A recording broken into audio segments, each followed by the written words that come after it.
इत्तेहादुल मुस्लिमीन के प्रत्याशी विधानसभा डुमरियागंज जनाब शौकत अली साहब, अध्यक्ष उत्तर प्रदेश मजलिस इत्तेहादुल मुस्लिमीन, मंच पर बैठे हुए मेरे तमाम मजलिस के साथी, मोअज़्ज़िज़ हाज़रीन इकराम, बुजुर्गान मिल्लत, इज़्ज़तदार माँ और बहनों, मेरे गयूर नौजवान साथियों, आप तमाम का बेहद शुक्रिया कि आपने आज की इस मीटिंग में शिरकत की।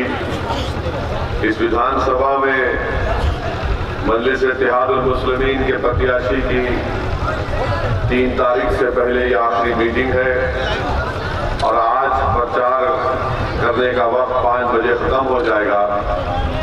मैं आपसे ये इल्तिजा और गुजारिश करने आया हूँ कि आप अपना एक वोट मतदान के दिन जनाब इरफान साहब के हक में इस्तेमाल करिए, पतंग के निशान पर बटन दबाइए। और मेरी ये खुशकिस्मती है कि एक तारीखी बियारा गांव को मुझे आने का मौका मिला। ये 2 मुजाहिदीन आज़ादी की सरजमीन हजरत क़ाज़ी अदील अब्बासी और क़ाज़ी जलील अब्बासी की सरजमीन है। ये मेरी खुशकिस्मती है कि मैं आपके दरमियान में आ सका। ये आज़ादी के बाद आपने मदरसों के जरिए तालीम को फ़रोग़ दिया और अभी उनको बताया गया कि हर घर से मुट्ठी भर अनाज लेने का सिलसिला शुरू करके इन मदरसों में बच्चों को इल्म के ज़ेवर से आरास्ता किया गया।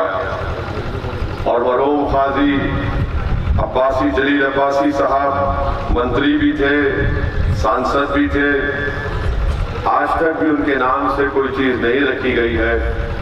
अगर यहाँ की जनता इरफान मलिक साहब को यहाँ से विधायक बनाती है तो मैं आपसे वादा कर रहा हूँ कि क़ाज़ी जलील अब्बासी साहब के नाम से एक अस्पताल, एक बड़ी स्कूल की बिल्डिंग तामीर की जाएगी।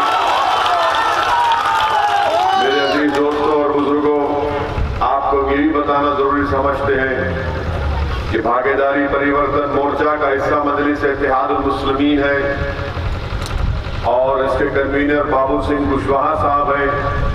हमने ये तय किया कि उत्तर प्रदेश की जनता हमको अपने आशीर्वाद से सत्ता देती है तो पहले 2.5 साल के लिए मुख्यमंत्री जनाब बाबू सिंह कुशवाहा को बनाया जाएगा और आइंदा 2.5 साल के लिए दलित समाज से किसी को बनाया जाएगा। वहीं पर बाबू सिंह कुशवाहा साहब ने तय किया कि 3 डिप्टी चीफ मिनिस्टर होंगे, जिसमें एक निषाद समाज से होगा, एक अति पिछड़ा समाज से होगा और एक अल्पसंख्यक समाज से मुसलमान को डिप्टी सीएम बनाया जाएगा। तो मेरी आपसे गुजारिश है कि सामाजिक न्याय की लड़ाई में आप अपना हक अदा करिए, हिस्सा अदा करिए। और ये लड़ाई हम हिस्सेदारी की लड़ रही है, ये लड़ाई हम आपको नेता बनाने के लिए लड़ रहे हैं। और इसीलिए आप देखते हैं कि जब पीस पार्टी के अध्यक्ष डॉक्टर अय्यूब अंसारी साहब ने हमसे मुलाकात की दिल्ली में, बाबू सिंह कुशवाहा साहब भी मौजूद थे, तो हमने डॉक्टर अय्यूब अंसारी साहब से कहा कि डॉक्टर साहब, आपकी विधानसभा और 2 विधानसभा जो 3 विधानसभा है, आप हमको बता दीजिए, हम आएंगे। तो हमने डॉक्टर अय्यूब अंसारी साहब की विधानसभा में हमने खुद जाकर 2 जनसभाएं उनकी तायीद में की। क्योंकि हमने डॉक्टर अय्यूब अंसारी साहब के लिए इसलिए की ताकि डॉक्टर अय्यूब अंसारी और इरफान मलिक के दोनों भाई जब जीतकर उत्तर प्रदेश की विधानसभा में जाएंगे तो गरीब, मजलूम और पिछड़ों की आवाज बनेंगे। और हम उम्मीद करते हैं कि आप इस बात का भी ख्याल रखेंगे, क्योंकि हम अगर मुत्तहदा तौर पर मतदान करेंगे तो कामयाबी हमारे कदम को चूमेगी। अगर हम थोड़ा सा भी इंतशार का शिकार हो जाएंगे तो कहीं खुदा ना खास्ता नाकामी हमको ना मिल जाए। इसीलिए हम आपसे, हमारे दिल की गहराइयों से आपसे अपील कर रहे हैं कि आप 3 तारीख के दिन एक होकर मुत्तहदा तौर पर अपने वोट का इस्तेमाल करिए। मेरे अजीज दोस्तों और बुजुर्गों, यहाँ पर 5 साल पहले यहाँ की जनता ने बीजेपी को यहाँ से कामयाब किया। जिस शख्स को कामयाब किया उसने यहाँ की विधानसभा में विकास का कोई काम नहीं किया। ना वो अपनी जबान से ऐसे 10 काम दिखा सकता है कि जिसको बताया जाए कि इसने कुछ विकास का काम किया, मगर हाँ लोग उसकी जबान की 10 मिसालें दे सकते हैं कि जब कभी वो जबान खोला तो सिर्फ गंदगी उसकी जबान से निकली। मेरे अजीज दोस्तों और बुजुर्गों, हम आपको बताना जरूरी समझते हैं कि उत्तर प्रदेश की जनता ने, डुमरियागंज की जनता ने बीजेपी को सत्ता दी उत्तर प्रदेश में, मगर बीजेपी ने उत्तर प्रदेश के गरीबों को और मजलूमों को और खास तौर से युवाओं को बेरोजगारी उनका मुकद्दर बनाकर रख दिया। आप जानते हैं कि महंगाई बीजेपी के दौर में आसमानों को छू रही है। डीजल और पेट्रोल की कीमतें आसमान को छू रही है। इसका नुकसान किसको होता है? इसका नुकसान गरीब को होता है। गैस का सिलेंडर 1400 रुपये में, और उसके बाद बीजेपी कहती है कि हम गरीबों को 600 रुपए का राशन देते हैं। मेरे अजीज दोस्तों और बुजुर्गों, 600 रुपए का राशन तो देते हैं, मगर वही महिला से कहते हैं कि माता जी, मोदी जी को 1400 रुपये वापिस करिए और गैस का सिलेंडर खरीद लीजिए। मेरे अजीज दोस्तों, मैं आपको ये भी बताना चाह रहा हूं कि आप देखते हैं कि अब देश के प्रधानमंत्री इतना अहंकार में डूब चुके हैं कि कह रहे हैं कि उत्तर प्रदेश की जनता ये कह रही है कि उन्होंने मोदी का नमक खाया इसलिए उनका साथ देंगे। हम देश के प्रधानमंत्री से पूछना चाह रहे हैं, क्या आप चौकीदार हैं या दिल्ली के बादशाह हैं? अगर चौकीदार है तो आप देश का नमक खाते हैं, अगर आप बादशाह बन गए तो फिर हाँ, आपकी जबान से जो निकला वो आप बोल सकते हैं। मगर जहां तक बाबू सिंह कुशवाहा की बात है, जहां तक ओवैसी की और इरफान मलिक की बात है, हम हमारे पूर्वज देश का नमक खाते और देश का नमक खाते रहेंगे। हम किसी मोदी का कभी नमक नहीं खाएंगे। हम जहर खाना पसंद कर लेंगे पर मोदी का नमक नहीं चखेंगे इंशाअल्लाह। ये देश के प्रधानमंत्री अब अपने आप को दिल्ली का बादशाह समझ रहे हैं। हम मोदी को बताना चाह रहे हैं कि बादशाहत खत्म हो चुकी है। ये लोकतंत्र है जिसमें अम्बेडकर का बनाया हुआ संविधान है। अगर मोदी अपने आप को बादशाह समझ रहे हैं तो फिर यकीन जानिए वक्त आएगा जब दिल्ली में इतनी वीरान इमारतें हैं जो बताती है कि तारीख में किसी बादशाह का महल हुआ करता था। मोदी जी तैयार हो जाइए, इंशाअल्लाह आपकी इमारत भी वीरान होगी। मेरे अजीज दोस्तों और बुजुर्गों, वहीं पर उत्तर प्रदेश के मुख्यमंत्री क्या कहते हैं? उत्तर प्रदेश के मुख्यमंत्री कहते हैं कि मैं गर्मी निकाल दूंगा। डुमरियागंज में बिजली नहीं आती है, गर्मी निकालने की बात करते हैं। डुमरियागंज में सेल फोन चार्ज नहीं होता, ये गर्मी निकालने की बात करते हैं। अरे मुख्यमंत्री, तुम सेल फोन को चार्ज करने के लिए बिजली क्यों नहीं देते? मगर बोलेंगे मैं बिजली निकाल दूंगा। आप अगर 5 साल में योगी आदित्यनाथ के भाषण को निकालेंगे तो उसमें एक चीज आपको बड़ी नजर आएगी, वो अपनी हर जबान जो खोल देना, मोहर्रम, मीलाद का जुलूस, कब्रस्तान, शमशान, ट्रिपल तलाक, पाकिस्तान, बस इससे आगे उनका दिमाग चलता ही नहीं है। बस यही बात करते 80-20, 20-80, मई जून में बर्फ डालूंगा। अरे क्या आप मुख्यमंत्री है, मौसम के वैज्ञानिक है कि मई जून में कोई बर्फ डाल सकता है? आप बिजली नहीं लाए, गांव में बिजली नहीं दिए, और आप कोविड की दूसरी महामारी में पूरे भारत में, टाइम्स ऑफ इंडिया अखबार लिखता है कि पूरे भारत में 19 लाख बच्चे अपने माँ बाप को खोए, और ये जो बच्चे यतीम हुए इसका जिम्मेदार मोदी सरकार है। अगर नरेंद्र मोदी की सरकार 2020 अक्टूबर-नवंबर में वैक्सीन का ऑर्डर दे देती, जैसा कि अमेरिका और बर्तानिया ने, जापान ने किया था, तो 2021 में 19 लाख बच्चे अपने माता पिता से महरूम नहीं होते। आप सोचिए थोड़ी देर के लिए। और वो जो बच्चे महरूम हुए उत्तर प्रदेश में भी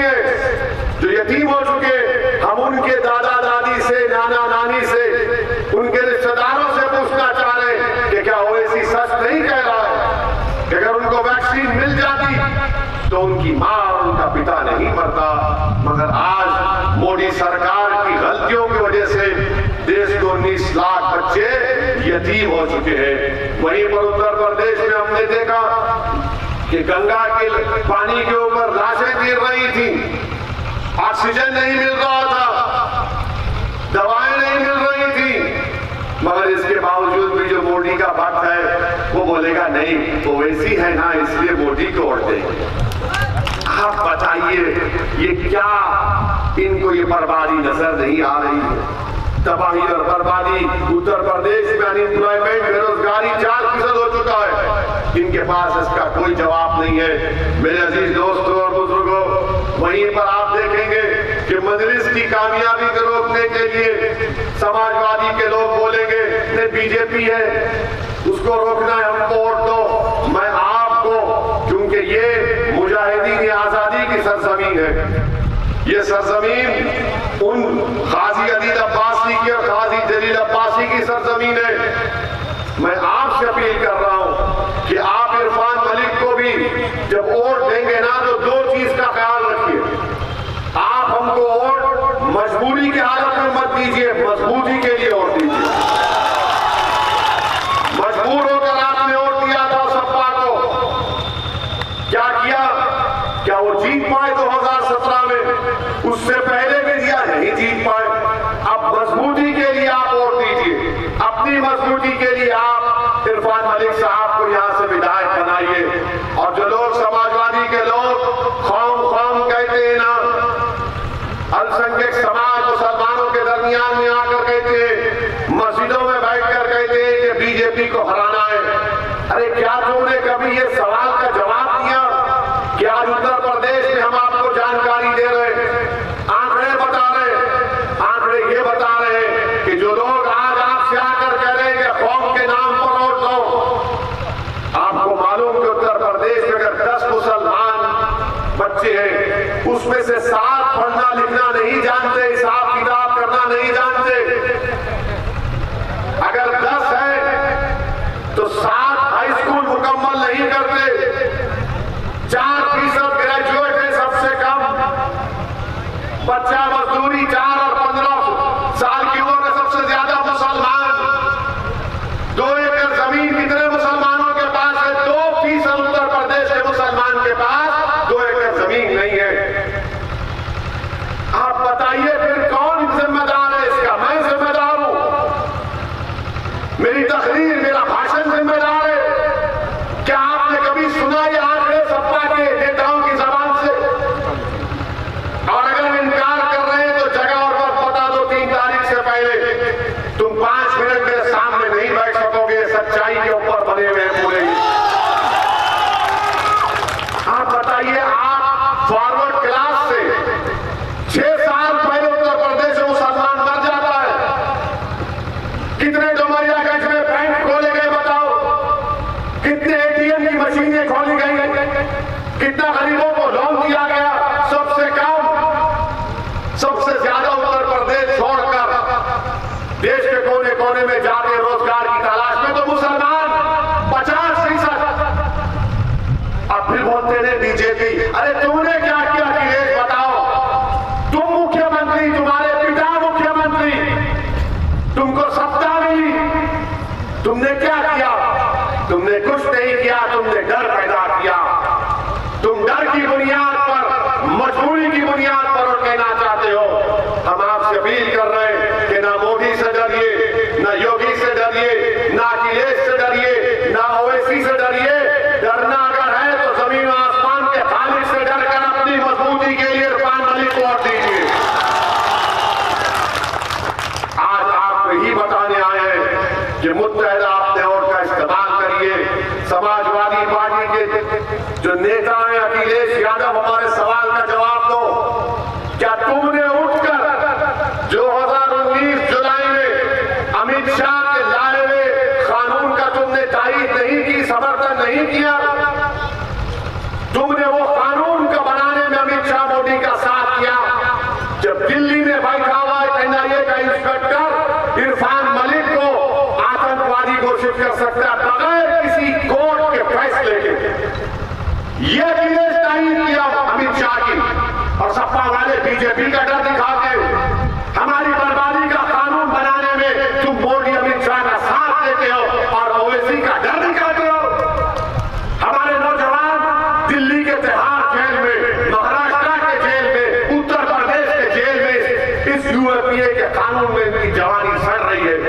क्यों सड़ रही है? क्योंकि कांग्रेस ने और सपा ने मोदी अमित शाह को इस कानून बनाने में तारीफ की। जाकर देख लो, रिकॉर्ड है, यूट्यूब पे हमारी तकरीर है। आप बताइए फिर आपके दरमियान में आकर कहते हैं, आप कहते हैं कि कोई हम हमारी बात याद रखो, आप जिसका नेता होगा उसी की आवाज को सुना जाएगा, जिस समाज का नेता होगा उसी की आवाज को सुना जाएगा। क्या CAA के एहतजाज में 22 अल्पसंख्यक समाज मुसलमानों को गोली मारकर शहीद नहीं किया गया? उत्तर प्रदेश में 22 को गोली मारी गई। इतने मुस्लिम विधायक समाजवादी के जीत कर आए थे 2017 में, किसी एक ने आवाज उठाई? उत्तर प्रदेश के विधानसभा में लड़ा जाकर कि इन बच्चों को गलत गोली मार दी गई, स्कूल खोलो मुसलमानों के लिए, नहीं बोल सके। क्यों नहीं बोल सके? क्योंकि उनका नेता अखिलेश है, उनकी जबानें नहीं खुलती आपके इंसाफ के लिए। और जब हम हमारे पार्लियामेंट में हम 2 मेंबर हैं, मैं और इम्तियाज जलील, जब हम लोग खड़े होकर 5 मिनट की तकरीर करते हैं और जब हम भाषण में संविधान का आंकड़ों का हवाला देकर बीजेपी को बताते हैं कि तुमने जुल्म किया, तो बीजेपी के 300 सांसद खड़े होकर हमको सलाम करते हैं। ये मिजाज आपको पैदा करना पड़ेगा। और आप समझ रहे हैं कि सपा ने क्या करेगी? सपा, ये अखिलेश और योगी, राम और श्याम की जोड़ी है। ये किसी मेले में बिछड़ गए थे, दोनों एक दूसरे के भाई हैं। आप अखिलेश को भाई मानेंगे या इरफान को अपना भाई मानेंगे? अब आप पर फैसला छोड़ते हैं। कौन है आपका भाई? आपका भाई अखिलेश है या इरफान है? बताओ। मेरा तुम्हारा कोई खून का रिश्ता नहीं है, मगर वो रिश्ता है जिसको रब्बे करीम ने जोड़ दिया है। किसको भाई मानोगे आप? मजबूरी में वोट मत दो, मजबूती के लिए वोट दो। यही हम आपसे कह रहे हैं, मजबूती के लिए वोट दो। और डरने और घबराने की जरूरत नहीं है, डरना हरगिज नहीं है। डर डर कर घुट घुट कर जिंदगी नहीं गुजार सकते आप। आपको हिम्मत से अपने फैसले लेना पड़ेगा। बातिल ताकतों का तूफान चल रहा है, मगर क्या हम अल्लाह की जात पर तवक्कल करना छोड़ देंगे? क्या हम अपने घरों दीवार को बंद करके बैठ जाएंगे? मेरे भाई, अगर तूफान चलेगा तो तूफान के दरमियान में खड़े होकर तूफान से कहना पड़ेगा अपना रुख बदल ले, वरना याद रख मुझे पीठ नहीं दिखाने वाले। ये मिजाज आपको पैदा करना पड़ेगा अपने दरमियान में। ये हमारे जाने के बाद जरूर इब्लीस की औलाद यहां पर आएगी, आकर बोलेगी भाजपा भाजपा भाजपा। इनसे कहना भाजपा भाजपा कुछ नहीं, हमारा भाई इरफान है, इरफान मलिक को वोट देंगे बस। इनको वोट देने से 2 बार किए, भाजपा को हरा नहीं पाए। आज इरफान मलिक के साथ इस विधानसभा के पूरे समाज का एक आदमी इनके साथ है। आप भी साथ आइए, एक गुलदस्ता बनेगा कोरोना से जब इरफान मलिक कामयाब होगा। डुमरियागंज से इरफान मलिक जब कामयाब होगा तो गुलदस्ता बनेगा इंशाअल्लाह ताला। आप अपनी आवाज को उत्तर प्रदेश के विधानसभा में भिजाइए। ओवैसी और कुशवाहा मिल चुके, अपने दिलों को मिला चुके। हमारी लड़ाई भी एक है, हमारी कामयाबी भी एक है, हमारी मंजिल भी एक है। याद रखो, जिसका नेता नहीं है उस समाज की आवाज को नहीं सुना जाता। क्या आपने नहीं देखा कि आजम खान मंत्री थे अखिलेश के? अखिलेश के आजम खान मंत्री थे ना? आजम खान जेल में क्यों है? क्योंकि उनके मंत्रालय में उन्हें किसी को नौकरी दे दी थी। मुख्यमंत्री क्या राजा हरिश्चंद्र का जानशीन है? दूध का धुला हुआ है। अरे मरे भी खाए, दही भी खाए, दूध भी पिए, भैंस को भी लेके घर को चले गए, मगर मुख्यमंत्री को पूछ आंच नहीं आती।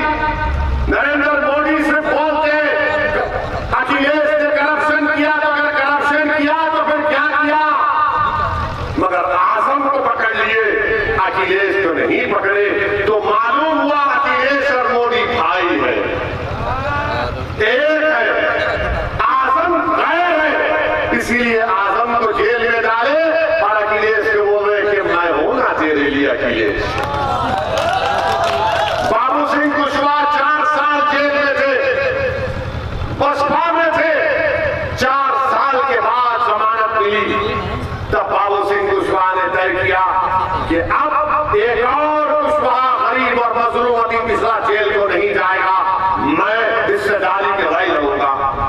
महाराष्ट्र में नवाब मलिक है, राष्ट्रवादी कांग्रेस के मंत्री हैं, 50 करोड़ का झूठा इल्जाम। नरेंद्र मोदी ने राष्ट्रवादी कांग्रेस के deputy chief minister Ajit Pawar के बारे में अपने भाषण में कई मरतबा बोला कि 3000 करोड़ का तुमने स्कैंडल किया, मगर जेल तो कौन जाता है? नवाब मलिक जाता है, अजीत पवार नहीं जाता, क्योंकि मोदी और अजीत पवार भाई है, नवाब मलिक इनका दुश्मन है। क्या क्यों आपका नेता नहीं है, कोई आवाज नहीं उठा रहा है? इसलिए हम आपको तल हकीकत बता रहे हैं कि जो अति पिछड़ा है, जो कमजोर है, जो अल्पसंख्यक समाज है, अपने नेता को बनाओ। और नेता आसमान से नहीं आएगा, जमीन से निकल कर नहीं आएगा। 3 तारीख को आप इरफान मलिक को वोट देंगे, पतंग के निशान पर बटन दबाएंगे तो पूरे विधानसभा की जनता एक बेहतरीन नेता को बनाएगी, जो आपके लिए लड़ेगा, आपकी खिदमत करेगा, आपकी आवाज उत्तर प्रदेश की विधानसभा में उठाएगा, जरूरत पड़ी तो अपने आप को आपके लिए कुर्बान भी कर देगा इंशाअल्लाह। और आपसे कह रहे डरने की जरूरत नहीं है। और जब डराने के लिए लोग आएंगे तो याद रखिए, उस कर्नाटक की बच्ची ने जो हिजाब पहनी हुई थी, जिसको बलवाइयों ने घेर लिया था, जिसने बीबीसी के इंटरव्यू में कहा कि जब मैं डरती हूं तो नारा लगाती हूं। क्या नारा है वो? क्या नारा है वो? आवाज दम से निकालो। ये मुजाहिदीन आजादी की सरजमीन है, प्यारे झूम कर बोलो, मस्त होकर बोलो, टनाटन होकर बोलो। अब डरेगा शैतान, अब बोलेगा नहीं, यहां पर तो ये जिक्र चल रहा है। तो आपसे उम्मीद करते हैं कि 3 तारीख के दिन आप पूरे हमसे वादा कर रहे हैं कि इरफान साहब